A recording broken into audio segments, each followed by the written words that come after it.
In this lecture, we are going to revise the chapter 1, that is the reproduction in organism. तो इस chapter के अंदर general things they रखी है। यहाँ पर प्लांट्स और एनिमल दोनों के बारे में हम बात करेंगे। सबसे पहले बात आते हैं रिप्रोडक्शन का मतलब क्या होता है। रिप्रोडक्शन का मतलब होता है re again production produce. It means to produce new organism is called reproduction. लेकिन इसका अगर हम डेफिनेशन देखें तो इसका डेफिनेशन होता है it is a biological process which include the production of new organism from the already present organism. इसको आगे हम फिर से देखेंगे। सबसे पहले बात करते हैं, यहाँ पर एक टर्म दे रखा है लाइफ स्पान। लाइफ स्पान का मतलब होता है it is the duration between the birth to the natural death. यहाँ पे कौन सी डेथ होनी चाहिए? Natural death. तो लाइफ स्पान जो होता है वो ऑर्गेनिज्म टू ऑर्गेनिज्म वेरी करता है। किसी का लाइफ स्पान कम होता है, किसी ऑर्गेनिज्म का लाइफ स्पान ज़्यादा हो सकता है। तो ये लाइफ स्पान जो होता है, क्या ये साइज़ पे डिपेंड करता है? नहीं। तो कोई ऑर्गेनिज्म का साइज़ कम है फिर भी लाइफ स्पान ज़्यादा है, किसी का लाइफ स्पान कम है, तो यहाँ पर जो लाइफ स्पान है वो ऑर्गेनिज्म टू ऑर्गेनिज्म वेरी करता है। उसके बाद कई ऑर्गेनिज्म जो सिंगल सेल ऑर्गेनिज्म होते हैं वहाँ पर जो रिप्रोडक्शन होता है वो सेल डिवीज़न ही अपने आप में रिप्रोडक्शन होता है, जिससे कि नए ऑर्गेनिज्म प्रोड्यूस हो सकता है। अगर हम लाइफ स्पान पे एक नज़र मारें तो ऑर्गेनिज्म की लाइफ स्पान डिफरेंट होती है। जैसे कि एलिफेंट है, लगभग 60 टू 90 ईयर्स के आसपास इसका लाइफ स्पान होता है। रोज़ लगभग 5 टू 6 ईयर्स। डॉग का लगभग होता है 20 से 30 साल के आसपास होता है।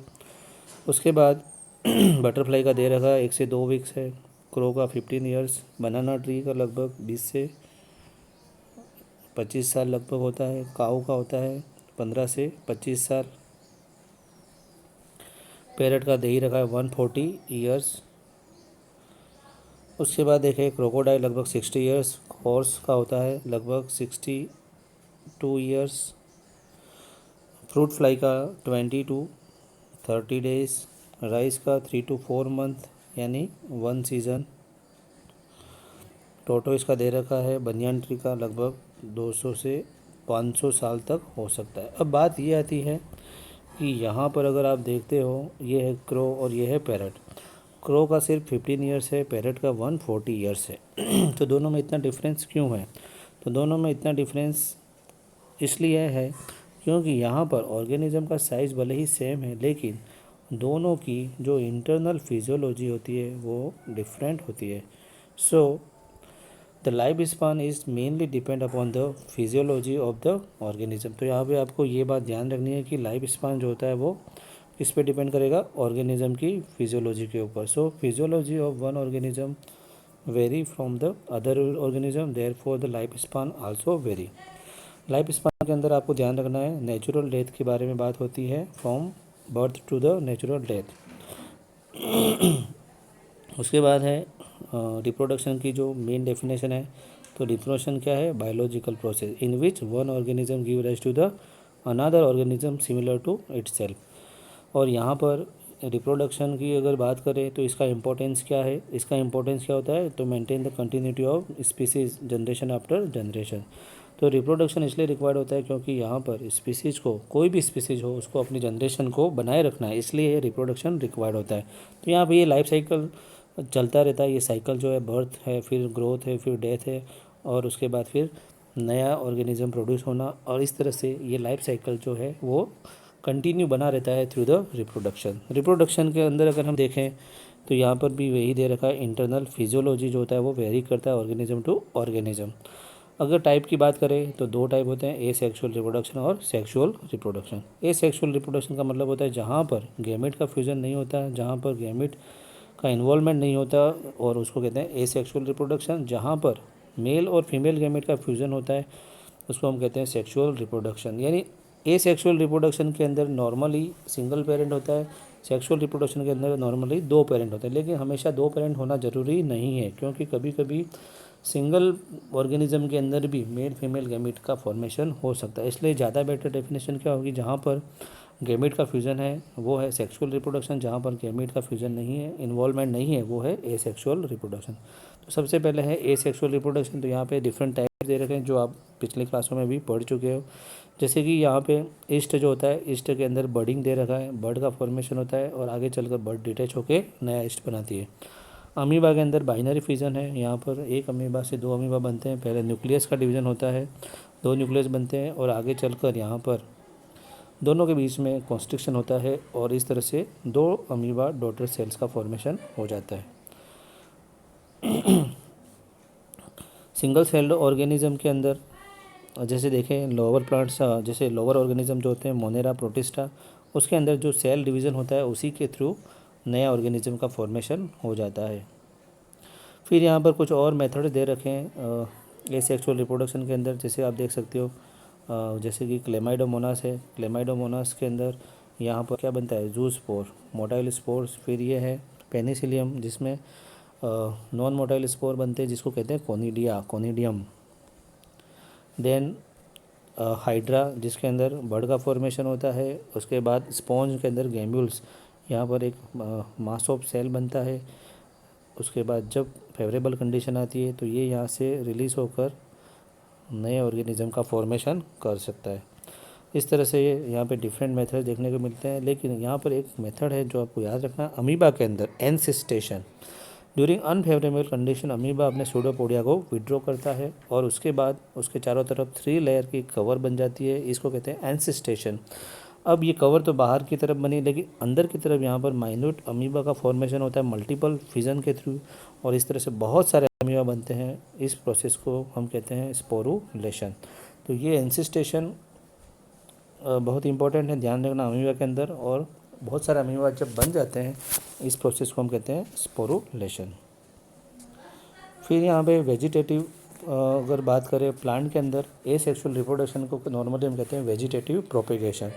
तो जैसे जिंजर है, पोटैटो है, इनके अंदर अलग अलग मेथड्स प्रेजेंट होते हैं। जैसे पोटैटो के अंदर बर्ड्स आइस प्रेजेंट होते हैं जिससे कि नया पोटैटो बन सकता है। फिर यहाँ पर आप देख सकते हो एडवेंटिशियस रूट्स, ये जिंजर के अंदर देख सकते हो यहाँ पर भी एडवेंटिशियस बर्ड्स का फॉर्मेशन होता है और एडवेंटिशियस रूट्स, ये जो आप लाइनिंग देख रहे हो ये होते हैं नोड्स और इस तरह से यहाँ पर भी हम नए प्लांट का फॉर्मेशन कर सकते हैं। राइजोम, इस मेथड को कहते हैं राइजोम कहते हैं।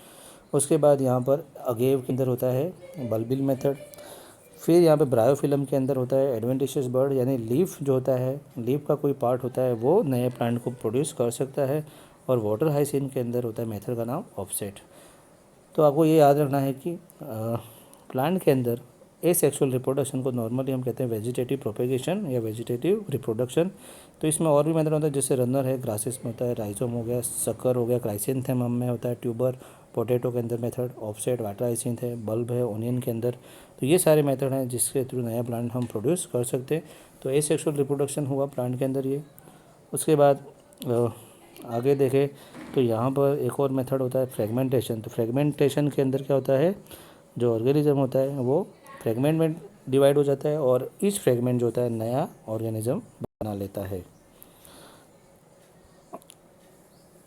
उसके बाद यहाँ पे एक इम्पोर्टेंट क्वेश्चन जो हमेशा बनता है एग्जाम में, कई बार पूछा गया है, टेरर ऑफ बंगाल कौन सा प्लांट है। तो आपको याद रखना है terror of Bengal aquatic plant है, वाटर हाइसिन, जिसका नाम होता है आइकॉर्निया भी कहा जाता है। तो ये जो है टेरर ऑफ बंगाल क्यों कहा गया, जब इस प्लांट को लगाया गया तो इसलिए लगाया क्योंकि इसके फ्लावर्स और लीव्स बहुत ही ब्यूटीफुल थे, लेकिन आगे चलकर पता चला कि it causes lots of havoc in the aquatic body, water body, because it causes the death of fishes and many aquatic organism. तो ये क्या करता है, ऑक्सीजन को हटा देता है और इसके कारण बहुत सारे ऑर्गेनिज्म की डेथ हो जाती है with in the short period. और शॉर्ट पीरियड के टाइम में ही ये पूरे वाटर बॉडी के अंदर स्प्रेड भी फास्ट हो जाता है, इसलिए इसको कहते हैं टेरर ऑफ बंगाल। तो ये इंपॉर्टेंट है, टेरर ऑफ बंगाल याद रखना है आपको। फिर यहाँ पर एक बात और की गई, जनरल बात है, जैसे जो स्टेम होता है जैसे कि पोटैटो, शुगर केन, बनाना वगैरह, तो यहाँ पर जो प्रोपेगेशन होता है वो इनके अंदर जो प्रेजेंट होती हैं वो होते हैं नॉट्स। तो नॉट्स ही वो पार्ट है प्लांट का, मॉडिफाइड स्टेम का भी, जिसको अगर आप सॉइल में अगर आप उसको रखोगे तो उससे क्या होगा, नया प्लांट फॉर्मेशन हो जाता है। तो इस तरह से नॉट्स इंपॉर्टेंट होते हैं। और उसी तरह से एडवेंटिशियस बर्ड जो ब्रायोफिलम की बात की थी। अब बात करते हैं ए सेक्सुअल रिप्रोडक्शन में क्या फ़र्क होता है। तो कई सारे ऑर्गेनिज्म ए सेक्सुअल रिप्रोडक्शन करते हैं कॉमन मेथड की तरफ, कॉमन मेथड होता है, लेकिन जब उनमें एडवर्स कंडीशन आती है तो वो सेक्सुअल मोड ऑफ रिप्रोडक्शन की तरफ जाते हैं। अब हम बात करेंगे सेक्सुअल रिप्रोडक्शन। तो सेक्सुअल रिप्रोडक्शन के अंदर नॉर्मली इन्वॉल्वमेंट होता है मेल और फीमेल गैमेट का। अब बात आती है कि दो डिफरेंट पेरेंट होंगे हमेशा, ये ज़रूरी नहीं है, क्योंकि सेम इंडिविजुअल हो सकता है या दो दो डिफरेंट इंडिविजुअल भी हो सकते हैं, सेम या डिफरेंट, और जिससे कि गैमेट बन सकते हैं, और गैमेट का फ्यूजन कहलाता है सेक्सुअल रिप्रोडक्शन। सेक्सुअल रिप्रोडक्शन के अंदर इसका फ़ायदा क्या होता है कि इससे आइडेंटिकल नहीं बनते, जो नया ऑफस्प्रिंग बनता है उसमें कुछ वेरिएशन जनरेट होते हैं, इसलिए सेक्सुअल रिप्रोडक्शन जो है वो यूज़फुल माना जाता है, because of new variations are created. अगर रिप्रोडक्शन के अंदर हम फेजेस की बात करें तो यहाँ पर कुछ डिफरेंट फेजेस होती हैं, जैसे कि शुरुआत की जो फेज़ होती है यहाँ पर उसको हम कहते हैं, एनिमल के अंदर जुवेनाइल फेज़ कहते हैं, प्लांट के अंदर वेजिटेटिव फेज़ कहते हैं। लाइफ साइकिल के अंदर शुरुआत में जुवेनाइल फेज़ या वेजिटेटिव फेज़ हो गया, उसके बाद रिप्रोडक्टिव फेज़ होती है सेकंड फेज़, और थर्ड फेज़ होती है सीनेशन। तो पहली फेज़ कौन सी होगी, जुवेनाइल या वेजिटेटिव, सेकंड फेज़ प्लांट या एनिमल में रिप्रोडक्टिव, और थर्ड फेज़ होती है सीनेशन एंड देन डेथ। तो ये किसी भी ऑर्गेनिज्म के लाइफ साइकिल में चलते हैं। उसके बाद यहाँ पर कुछ और चीज़ें दे रखी है, जैसे प्लांट के अंदर एनुअल होते हैं, बाइनियल होते हैं। एनुअल मतलब जो एक साल जीते हैं या एक सीज़न, बाइनियल मतलब जो 2 साल जीते हैं, उनको कहते हैं बाइनियल प्लांट्स। उसके बाद पेरेनियल प्लांट जो कई साल तक जीते हैं, उसमें हर साल फ्लावरिंग और फ्रूटिंग होती है। लेकिन यहाँ पे 2 एग्जांपल ऐसे हैं जो आपको विशेष करके याद रखने हैं। एक है स्ट्रोबिलंथस कुंथियाना, जिसमें हर 12 साल में फ्लावरिंग होती है, और दूसरा है बेम्बू प्लांट, जिसमें 50 से 100 साल में एक बार फ्लावरिंग होती है। तो स्ट्रोबिलस कुंथियाना जो है वो कहाँ पाया जाता है, कर्नाटक, तमिलनाडु और केरल के अंदर पाया जाता है। तो हर 12 साल के अंदर इसमें फ्लावरिंग पाई जाती है। उसके बाद अगर एनिमल के अंदर देखें तो एनिमल के अंदर भी कुछ टर्मिनोलॉजी आपको याद रखनी है। तो एनिमल में 2 टाइप के साइकिल होते हैं, ओस्ट्रस साइकिल और मेंस्ट्रुअल साइकिल। तो ओस्ट्रस साइकिल किस में होते हैं, जो ऑर्गेनिज्म नॉन प्राइमेट होते हैं। नॉन प्राइमेट का मतलब जिसमें ब्रेन कम डेवलप होता है, जैसे cow, sheeps, rats, deer, dogs, tiger. लेकिन मेंस्ट्रुअल साइकिल किस में होता है, प्राइमेट्स में, जैसे मंकी, एप्स, ह्यूमन। तो इनमें मेंस्ट्रुअल साइकिल प्रेजेंट होता है। उसके बाद अगर हम बात करें यहाँ पर जो एग लेइंग होती है एनिमल के अंदर, वो पर्टिकुलर सीज़न में ही होती है नॉर्मली। लेकिन आज के समय में कमर्शियल एक्सप्लॉयटेशन के अंदर क्या होता है, पोल्ट्री फार्म के अंदर उनके अंदर ऐसे चेंजेस किए जाते हैं हार्मोनल, जिससे कि वो थ्रू आउट द ईयर उसके अंदर ब्रीडिंग चलती है। तो इसलिए यहाँ पर 2 टाइप के ब्रीडर होते हैं, सीजनल और कंटिन्यूस ब्रीडर। उसके बाद देखें तो सीजनल ब्रीडर्स जो पर्टिकुलर सीज़न में ही ब्रीड करते हैं। देन लास्ट में जब सीनेशन या डेथ की फेज़ आएगी तो यहाँ पर मॉर्फोलॉजिकल चेंजेस आते हैं, और जिसके कारण मेटाबॉलिज्म स्लो हो जाता है और फाइनली ऑर्गेनिज्म की डेथ हो जाती है। तो ये थे 3 फेजेस किसी भी ऑर्गेनिज्म के लाइफ के अंदर। अब हम बात करेंगे सेक्सुअल रिप्रोडक्शन के अंदर कौन कौन से इवेंट्स होते हैं। तो यहाँ पर जो टोटल इवेंट्स है उसको हमने 3 पार्ट में डिवाइड किया है, प्री फर्टिलाइजेशन, फर्टिलाइजेशन और post fertilisation events. Pre fertilisation के अंदर क्या होगा, फर्टिलाइजेशन के पहले 2 चीज़ होती है, गैमेटोजेनेसिस और गैमेट ट्रांसफ़र। तो सबसे पहले गैमेटोजेनेसिस। गैमेटोजेनेसिस का मतलब होता है मेल एंड फीमेल गैमेट का फॉर्मेशन। तो यहाँ पे गैमेट अगर दोनों सेम है तो उनको हम कहते हैं आइसोगैमेट। अगर गैमेट एक बड़ा और एक छोटा है तो उसको हम कहते हैं एन आइसोगैमेट्स। एन आइसोगैमेट्स या हेट्रोगैमेट्स। और एक और नाम होता है यहाँ पर ऊगैमस टाइप ऑफ डेवलपमेंट। जैसे कि यहाँ पे एग्जांपल जो दे रखा है ये इंपॉर्टेंट है, आपको याद रखना है। यहाँ पे आइसोगैमेट क्लेडोफोरा के, हेट्रोगैमेट जो होते हैं फ्यूकस एल्गी के अंदर। नॉर्मली एल्गी में क्या होता है, आइसोगैमेट होते हैं, लेकिन फ्यूकस के अंदर होते हैं हेट्रोगैमेट्स। उसके बाद हेट्रोगैमेट यहाँ होमोसेपियन ह्यूमन के दे रखे हैं, जिसमें लार्ज एग होता है और स्मॉल स्पर्म होते हैं। तो ये हमने इसके बारे में देखा गैमेट्स। उसके बाद यहाँ पे कुछ टर्मिनोलॉजी हैं जो बहुत इंपॉर्टेंट है, पूछी जाती हैं। अगर मान लो कोई प्लांट है, अगर प्लांट के अंदर अगर बाइसेक्सुअल कंडीशन प्रेजेंट है, प्लांट में अगर दोनों ही मेल और फीमेल ऑर्गन्स एक में ही प्रेजेंट हैं, तो उसको हम कहते हैं मोनोशियस या होमोथेलिक। अगर दोनों ही डिफरेंट प्लांट के अंदर प्रेजेंट है, यूनिसेक्सुअल प्लांट्स हैं, तो उसके लिए यहाँ पर हम उसको कहते हैं कंडीशन को हेटेरोथैलिक या डायोसियस। अगर उसमें मेल फ्लावर है, मेल प्लांट है, तो उसको स्टेमिनेट कहते हैं, फीमेल को कहते हैं पिस्टिलेट। तो यहाँ पे ये ध्यान रखना है, मोनोसिस डायोसिस इस बार भी एग्ज़ाम में पूछा गया था। उसके बाद एनिमल के अंदर भी नॉर्मली यूनिसेक्सुअल होती है, लेकिन बाइसेक्सुअल कंडीशन भी प्रेजेंट होती है, और उसके लिए भी टर्म यूज़ की जाती है हर्मेफ्रोडाइट। हर्मेफ्रोडाइट टर्म प्लांट में भी की जाती है। जैसे यहाँ पे एग्जांपल आपको याद रखना है, अर्थवर्म, स्पॉन्ज, टैपवर्म, लीच, जो बाइसेक्सुअल एनिमल की कैटेगरी में आते हैं। कॉकरोच जो होता है वो यूनिसेक्सुअल में आता है। तो गैमेट का फॉर्मेशन कैसे होता है, तो यहाँ पर सेल डिवीज़न होता है। नॉर्मली डिप्लॉइड सेल जो होती है उनमें मियोसिस होगा, जिससे कि हैप्लॉइड गैमेट्स का फॉर्मेशन होता है। तो यहाँ पे जो डिप्लॉइड सेल होती है उसके लिए एक टर्म यूज़ की गई है जो आपको याद रखनी है, उसको हम कहते हैं मियोसाइट सेल्स। क्या कहते हैं? मियोसाइट सेल्स कहते हैं, जिसके अंदर डिवीज़न होगा और उससे क्या बनेंगे? गैमेट्स। यहाँ पे ये ऑर्गेनिज्म के डायग्राम दे रखे हैं, जैसे कि ये अर्थवर्म है, इसके अंदर male female organ same animal में है। उसके बाद ये कॉकरोच, कॉकरोच के अंदर आप देख सकते हो मेल और फीमेल दोनों ही सेपरेट हैं। यहाँ पर ये प्लांट दे रखा है जिसके अंदर आप देख सकते हो कारा के अंदर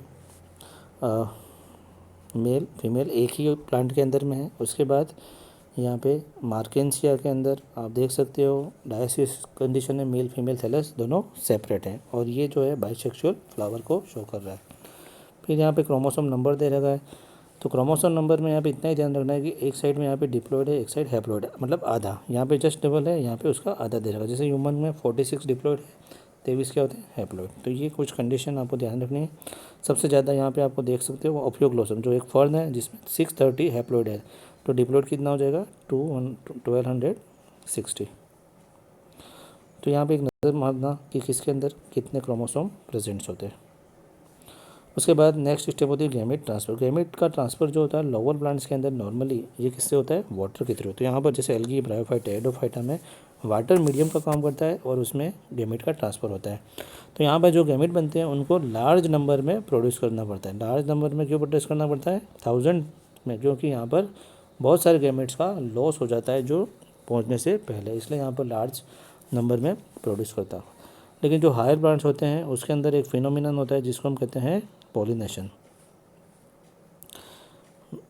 तो यहाँ पे पॉलिनेशन के थ्रू गैमेट का ट्रांसफ़र होता है। Pollen grain anther to stigma पहुँचते हैं और वहाँ पर डिफरेंट एजेंट्स होते हैं, बायोटिक और एबायोटिक, और उसके थ्रू वो गैमेट का ट्रांसफ़र होता है। तो ये था गैमेट ट्रांसफ़र के बारे में। तो यहाँ पर गैमेट ट्रांसफ़र जो होता है वो बहुत ही इम्पोर्टेंट इवेंट माना जाता है सेक्सुअल रिप्रोडक्शन का। उसके बाद नेक्स्ट स्टेप आती है फर्टिलाइजेशन। गैमेट ट्रांसफ़र हो जाने के बाद फर्टिलाइजेशन होता है। उस फ्यूज़न को, मेल फीमेल गैमेट के फ्यूज़न को हम कहते हैं सिंगेमी, जिससे जाइगोट बनता है। यहाँ पे कुछ ऑर्गेनिज्म ऐसे होते हैं जिसमें फर्टिलाइजेशन के बिना नया ऑर्गेनिज्म बनता है, उसको हम कहते हैं पार्थेनोजेनेसिस। तो उसमें एग्जांपल याद रखना, हनी बी, रोटीफर्स हो गए, सम लिजार्ड के अंदर पार्थेनोजेनेसिस प्रेजेंट होती है। यहाँ पे एक डायग्राम दे रखा है, ये फ्यूज़न ऑफ गैमेट को शो कर रहा है, फिर जाइगोट बना और नया इंडिविजुअल बना। इस डायग्राम के अंदर ये पोलन ट्यूब के बारे में दे रखा है, ये भी देख लेना। अब फर्टिलाइजेशन दो टाइप का हो सकता है, एक्सटर्नल जो बाहर की तरफ होता है, वो किसी मीडियम में होता है, नॉर्मली वाटर के अंदर होता है, तो उसको हम कहते हैं external fertilisation, outside the body of organism. तो इसके अंदर भी सर्वाइवल के चांसेस कम होते हैं, लार्ज नंबर में ही यहाँ पर प्रोड्यूस किया जाते हैं, लार्ज नंबर में यहाँ पे गैमेट्स को रिलीज़ किया जाता है ताकि फर्टिलाइजेशन के चांस बढ़ जाए। दूसरा जो है इंटरनल फर्टिलाइजेशन, जो फीमेल बॉडी के अगर अंदर होता है फर्टिलाइजेशन, उसको हम कहते हैं इंटरनल फर्टिलाइजेशन। जैसे birds, mammal, higher organism, higher plant जैसे ब्रायोफाइटा, टेरिडोफाइटा, जिम्नोस्पर्म, इनके अंदर इंटरनल फर्टिलाइजेशन होता है और यहाँ पर सर्वाइवल के चांसेस ज़्यादा होते हैं।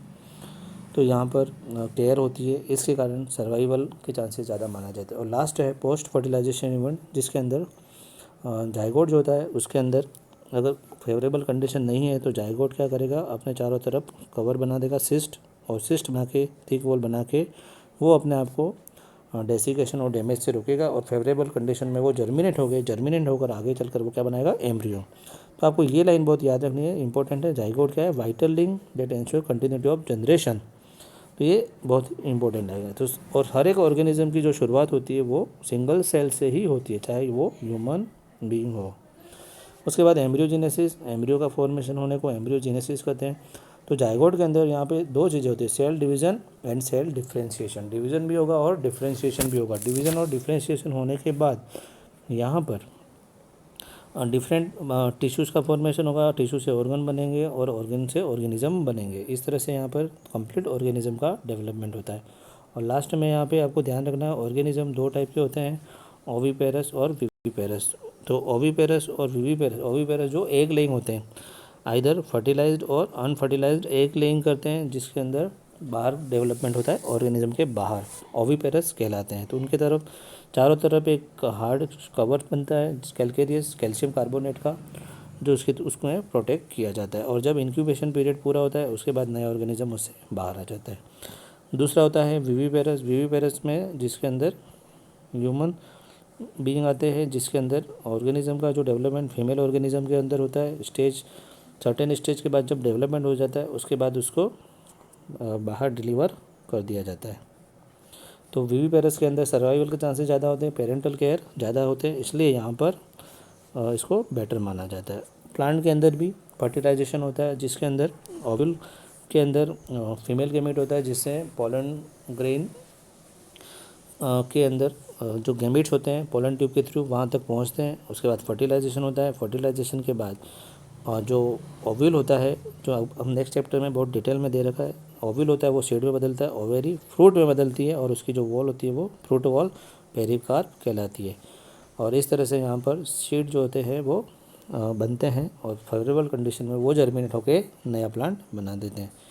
तो यहाँ पे ये कुछ सीड्स के एग्जांपल दे रखे, और चारों तरफ आप जो देख रहे हो ये है फ्रूट वॉल, पी जो दे रखा है। तो इस तरह से यहाँ पर आपको ये चैप्टर को भी ध्यान से पढ़ना है, क्योंकि यहाँ पर जनरल दे रखा है प्लांट और एनिमल के बारे में, और यहाँ से भी क्वेश्चन बनते हैं। तो ये था रिप्रोडक्शन इन ऑर्गेनिज्म के बारे में। That's all for this topic.